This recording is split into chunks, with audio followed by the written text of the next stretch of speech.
shall not wait for the poor to lose their patience, the scorned to smile, the despised to find a friend. Jesus is Lord, he has championed the unwanted.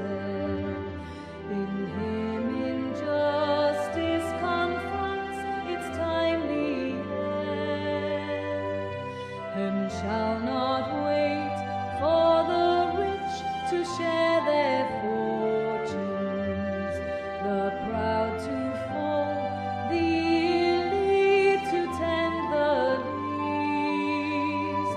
Jesus is Lord, he has shown the Master's privilege to kneel and wash servants' feet before they feast, and shall not wait for the dawn of great ideas,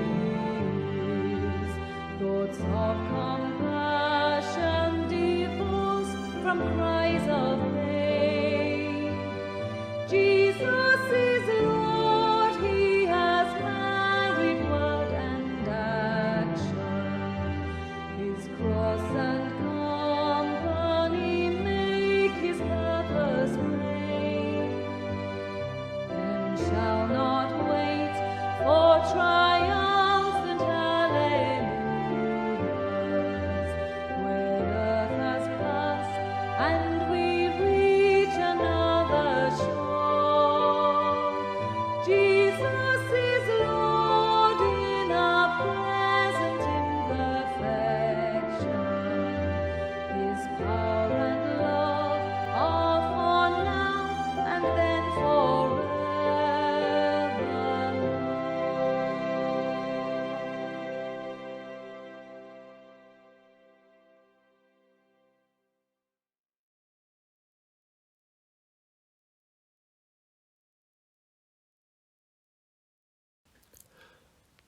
Luke 19, verses 45 to 48.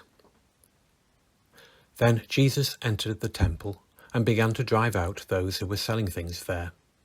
And he said, "It is written, my house shall be a house of prayer. But you have made it into a den of robbers." Every day he was teaching in the temple. The chief priests, the scribes, and the leaders of the people kept looking for a way to kill him, but they did not find anything they could do, for all the people were spellbound by what they heard.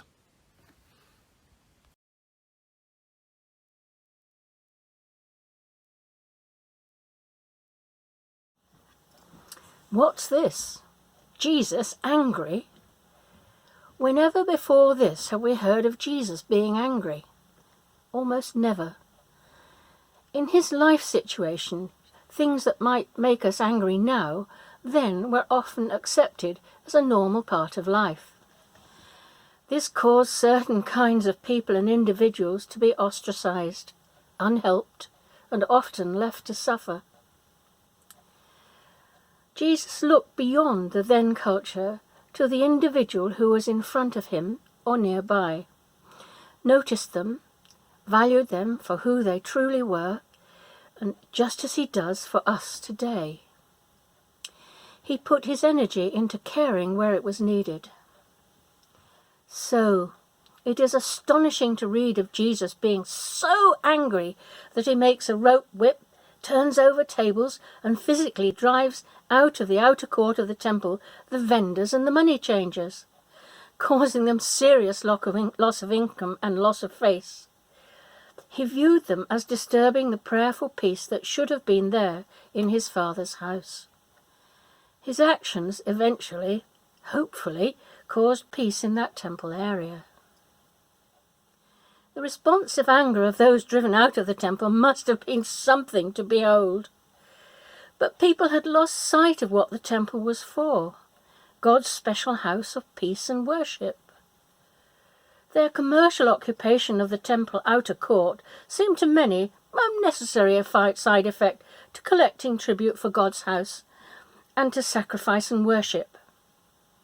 but not to Jesus' clear-eyed view of what the temple was for: prayer and worship to God.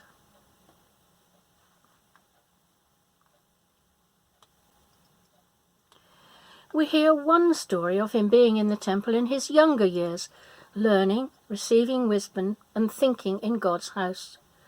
But with all the clatter of coins and animals on this particular day in adult life when he was there, it must have been impossible to experience peace and contemplation and connection with God. Jesus saw it for what it had become: clutter and noise, although many others had got used to it and probably did not see what was wrong.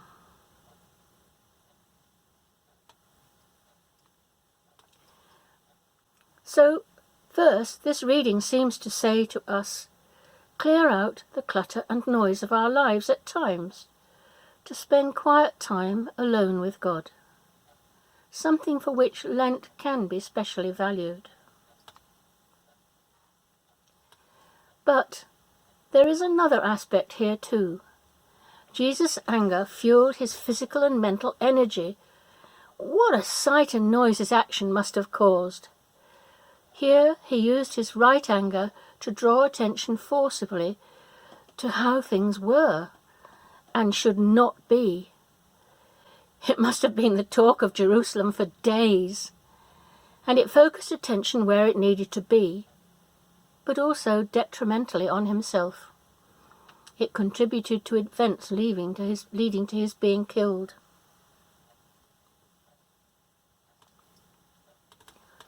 But anger is okay.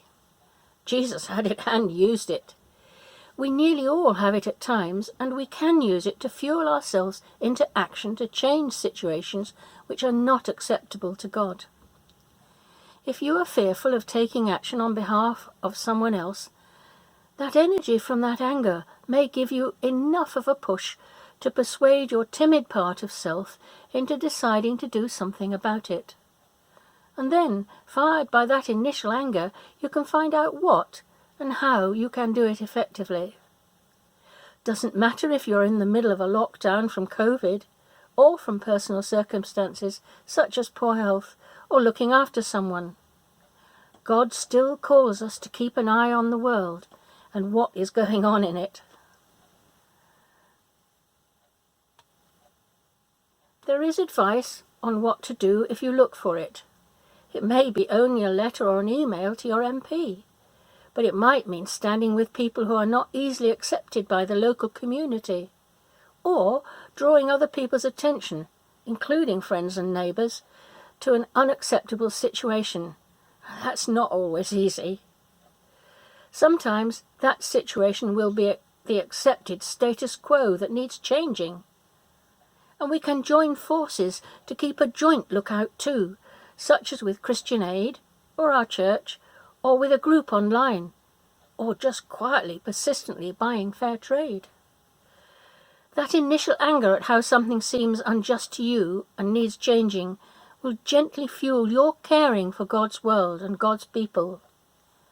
Love your neighbour, and when necessary, act for God. We're called to keep an eye on the world as watchmen and watchwomen, and even watch children for God. We're called to notice when the accepted status quo or proposed changes are not in line with God's purpose for the world, or for individuals, or may be wrongly following the accepted cultural norm. Jesus' command, love your neighbour as yourself, and the Declaration of Human Rights both guide us to how things should be and be done, and how we should be and do for him.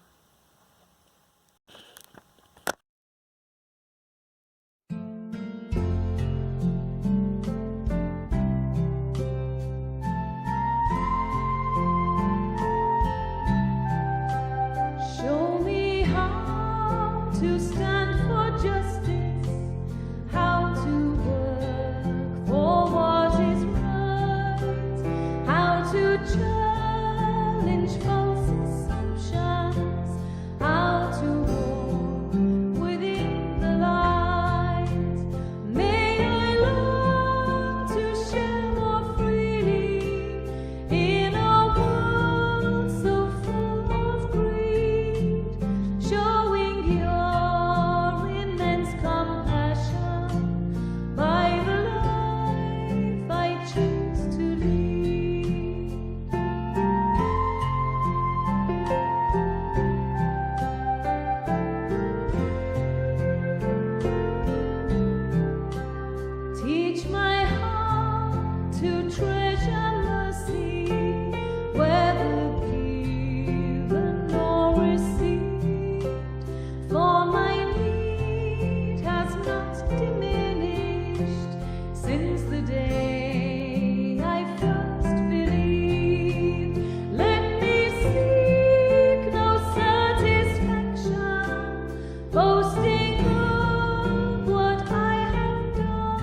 God of justice, Saviour to all, you came to rescue the weak and the poor.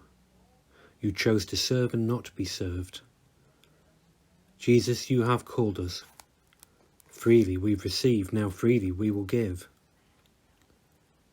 We must go, live to feed the hungry, stand beside the broken. We must go, stepping forward, keep us from just singing, move us into action. We must go. To act justly every day, loving mercy in every way, walking humbly before you, God. You have shown us what you require. Freely we've received, now freely we will give.